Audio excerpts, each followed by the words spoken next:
இலங்கை போன்றதொரு சிறிய சந்தை வாய்ப்புள்ள நாட்டில் பொருள் மற்றும் சேவைகளின் கட்டுப்பாடு வெறும் போட்டித்தன்மையின் அடிப்படையில் மாத்திரம் இடம்பெறும் என எதிர்பார்க்க முடியாது என்றும் அதற்காக அரசாங்கத்திடம் வலுவான விலை கட்டுப்பாட்டு பொறிமுறை இருக்க வேண்டும் என்றும் அதற்கு லங்கா சத்தோச மற்றும் கூட்டுறவு முறையில் மேலும் வலுப்படுத்தி அதன் முக்கிய பங்களிப்பினை பயன்படுத்திக் கொள்ள வேண்டும் என்று ஜனாதிபதி அனுரகுமார திசாநாயக்க சுட்டிக்காட்டியுள்ளார்.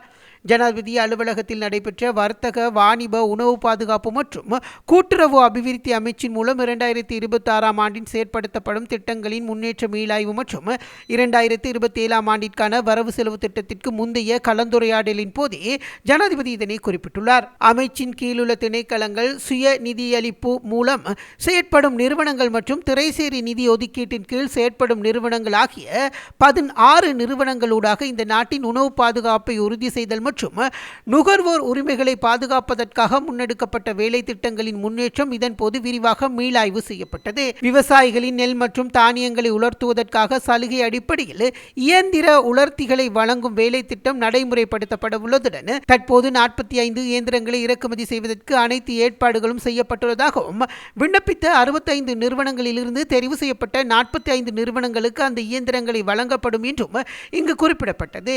நாட்டின் 9 மாகாணங்களையும் உள்ளடக்கும் வகையில் 9 மொத்த விநியோக மையங்களில் நிறுவும் திட்டம் குறித்தும் இதன் போது கவனம் செலுத்தப்பட்டதுடன் குருநாகல் மற்றும் மாத்தறை மையங்களில் நிர்மாண பணிகள் ஏற்கனவே நிறைவடைந்துள்ளதாகவும் இதன் போது தெரிவிக்கப்பட்டது. 2026 ஆண்டிற்கான வரவு செலவு திட்ட நிதி ஒதுக்கீட்டின் கீழ் 1000 மில்லியன் ரூபாய் செலவில் நடைமுறைப்படுத்தப்படும் கிராமிய மட்டத்திலான அரிசி பதப்படுத்தும் மையங்களை அமைக்கும் திட்டம், நுவரெலியா உருளைக்கிழங்கு கொள்வனவு மத்திய நிலையத்தின் நிர்மாண பணிகள் மற்றும் மொனராகலை தானிய அவரை பயிரை பதப்படுத்தும் மையத்தின் நிர்மாண பணிகள் முன்னேற்றம் ஆகியவற்றை மீளாய்வு செய்த ஜனாதிபதி பெரிய வெங்காயம் மற்றும் சோளம் பயிரிடும் விவசாயிகளுக்கு புதிய வேலை திட்டங்களை நடைமுறைப்படுத்த வேண்டியதன் அவசியத்தையும் சுட்டிக்காட்டினார்.